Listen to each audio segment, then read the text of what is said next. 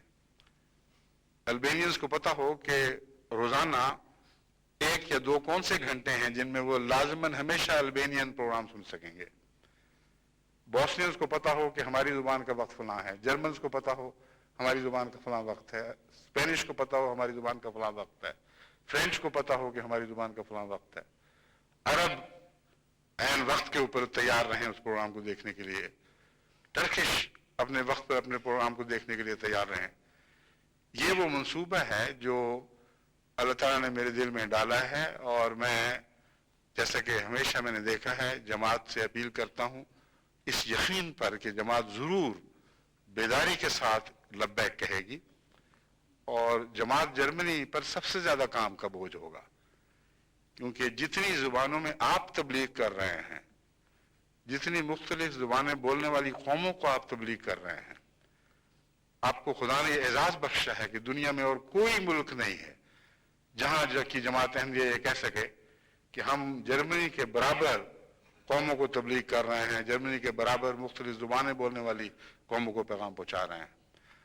بس جب یہ سعادت خدا نے بخشی ہے تو اس سعادت کی ذمہ داریوں کو بھی ادا کرنا ہوگا، اور وہ ٹیمیں جو اس وقت بنا پا چکی ہیں، یعنی ان کو بنایا جا چکا ہے کسی حد تک، ان ٹیموں کو ایک منصوبے کے مطابق کام دے کر اسے آگے بڑھانا ہوگا، اور نظر رکھنی ہوگی کہ ہم روزانہ کتنے گھنٹے کا پروگرام بنا رہے ہیں، کن کن موضوعات پر بنا رہے ہیں، کون کون سی ویڈیوز ہمارے پاس اکٹھی ہو چکی ہیں۔ اب خطبات کے بھی سلسلے ہیں جو ایسے ہیں کہ جن کو دہرانا بھی ضروری ہے، مثلا گلف کرائسس کے اوپر، عبادتوں کے اوپر، اور بہت سے مضامین ہیں جن پر خطبات کے سلسلے تھے جن کی ہمیشہ بار بار یاد دہانی کی جن کی ضرورت پیش آتی جائے گی، کیونکہ انسان کو یاد دہانی کی ضرورت ہے۔ آپ نے سن بھی لیے ہوں تو آپ کو بھی ضرورت پیش آئے گی، لیکن جن قوموں نے سنے ہی نہیں ہیں ان کو کیا پتا کہ جماعت احمدیہ کے کیا پروگرام ہیں، کیا ارادے ہیں، کس نظر سے دنیا کو دیکھتی ہے، اللہ تعالیٰ نے ان کو کیا روشنی عطا کی ہے۔ بس ان سب دنیا کی قوموں کو ان کی ضروریات مہیا کرنا، ان کی طبی پیاس بجھانا، جس کا پانی آسمان سے مسیح موعود پر اترا ہے، اور وہ وہی پانی ہے جو محمد رسول اللہ صلی اللہ علیہ وسلم پر اترا تھا، جس کے متعلق مسیح موعود علیہ السلام فرماتے ہیں این چشم رواں کے بے خلق خدا دے ہم، یا قطرے ز بحر کمال محمد است۔ یہ جو تم چشمے جاری ہوتے دیکھ رہے ہو عرفان کے، یہ تو محمد رسول اللہ کے سمندر کا ایک قطرہ ہے جس سے میں نے فیض پایا ہے اور میں آگے دنیا کو دے رہا ہوں۔ بس پانی تو وہی ہے جو آسمان سے محمد رسول اللہ پر اترا تھا، آج کے دور میں ہمیں صافی بنایا گیا ہے۔ آج کے دور میں مسیح موعود علیہ السلام کو مشکیں بھر بھر کے وہ پانی پلایا گیا، اور اسی کو فیض کو جاری کرنے کے لیے ہم خدام آج پیدا کیے گئے ہیں، اسی کے لیے اللہ تعالیٰ نے ذرائع مہیا فرمائے ہیں۔ تو جس خدا نے ذرائع مہیا فرمائے ہیں، مجھے کامل یقین ہے کہ ہماری استعدادیں دیکھ کر ذرائع مہیا فرمائے ہیں، یا یوں کہنا چاہیے کہ ہمیں استعدادیں عطا کرنے کے بعد یہ ذرائع مہیا فرمائے ہیں۔ تو جس خدا نے استعدادیں عطا کی ہیں وہی ان کی تسخیر کی بھی طاقت بخشے گا، مگر لازم ہے کہ دعا کریں اور دعائیں کر کے ان کاموں کو جاری کریں۔ مسلسل ایسے سیل قائم ہونے چاہیے، ڈیسک قائم ہونے چاہیے، مسلسل کا لفظ تو بعد میں کہنا چاہیے تھا، ایسے ڈیسک قائم ہونے چاہیے جو مسلسل نگاہ رکھیں کہ اس وقت مثلا بوسنین میں ہم نے کیا کر لیا ہے، کیا آئندہ کرنا ہے، کس قسم کے توہمات پیدا کیے جا رہے ہیں، کس قسم کے شبہات دلوں میں بھرے جا رہے ہیں، ان کے کیا کیا جواب ہونے چاہیے، احمدیت کا کس حد تک تعارف ہے، کس حد تک تعارف کروانا ضروری ہے، کس طریق پر ہونا چاہیے۔ یہ ساری باتیں بوسنین زبان میں مؤثر طریق پر ان کو پیش کرنے کے لیے